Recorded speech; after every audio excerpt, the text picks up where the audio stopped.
Welcome back to TNLP, the newsletter podcast, brought to you by the HazMat Guys. Timmy here, bringing you this week's top hazmat stories from around the U.S. Quick reminder before we get rolling, if you haven't checked it out yet, the entire HazMat Guys archive is now live and free. That's over 500 episodes ready to go. So if you've ever found yourself arguing about meters at 2 a.m., we've got you covered. Go dig in. Kicking things off this week, we head over to Paterson, New Jersey, where a 5-alarm fire tore through a vacant chemical factory and ultimately ended with crews knocking the whole thing down. Firefighters were dispatched just before 11:30 p.m. to what used to be a dye manufacturing plant. And not just any old building.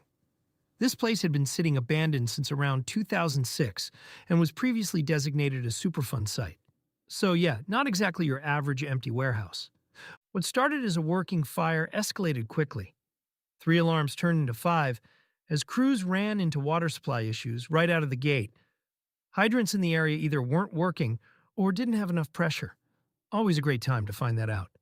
Roughly 70 firefighters plus multiple mutual aid departments worked to contain a fire that had everything going for it. Heavy timber construction, debris left behind from squatters, and just enough chaos to keep things interesting. To make matters worse, a nearby dealership started moving cars out of their lot and into the street, which ended up blocking incoming apparatus. Because obviously what this scene needed was a little extra traffic management. Several of those vehicles actually caught fire after being hit with debris, and a ruptured gas line decided to join the party, feeding the fire even further. Power lines came down, utilities were shut off, and the whole block basically turned into a training scenario nobody asked for. The good news here, no injuries reported. Even better, hazmat monitoring didn't show any air quality concerns despite the site's history. Crews got the fire under control by Saturday morning, and the building was demolished shortly after. Cause is still under investigation, but this is one of those reminders that abandoned does not mean safe. Not even close.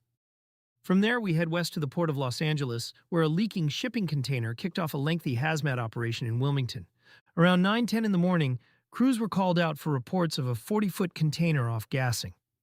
Placards indicated sodium hydroxide, which is one of those chemicals that sounds harmless until you actually touch it. Fire crews set up a 500-foot isolation zone with a 1,000-foot safety perimeter, keeping their distance while they figured out what exactly they were dealing with. Always a good sign when the trucks are staged way back and everyone's just kind of watching it from afar. Officials confirmed there was no airborne hazard, so no vapor cloud nightmare scenario here.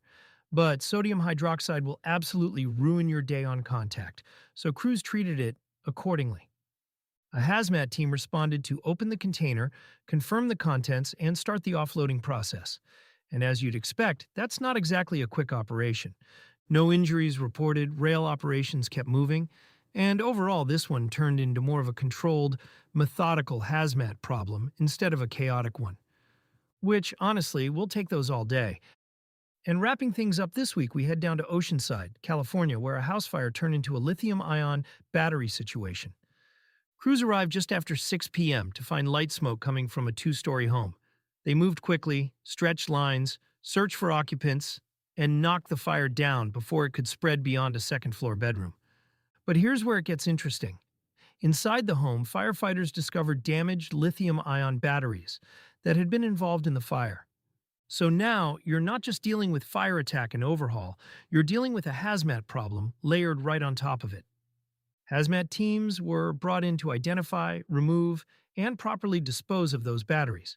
Because as we all know, lithium-ion doesn't care that the fire is out. It's still got plans. One person was evaluated for minor smoke inhalation, but didn't need transport. Residents were displaced, and the Red Cross stepped in to assist. Cause of the fire is still under investigation, but this is another good reminder that these battery-related incidents are not slowing down anytime soon. If anything, they're just getting more common, which means this is the kind of call you're going to see, whether you want to or not. Kind of sounds like something you'd run through in a full-scale scenario, or maybe a certain training course you've heard about. I don't know, just saying. That's going to do it for this week's top hazmat news. Stay safe out there. We'll see you next week. Timmy, over and out.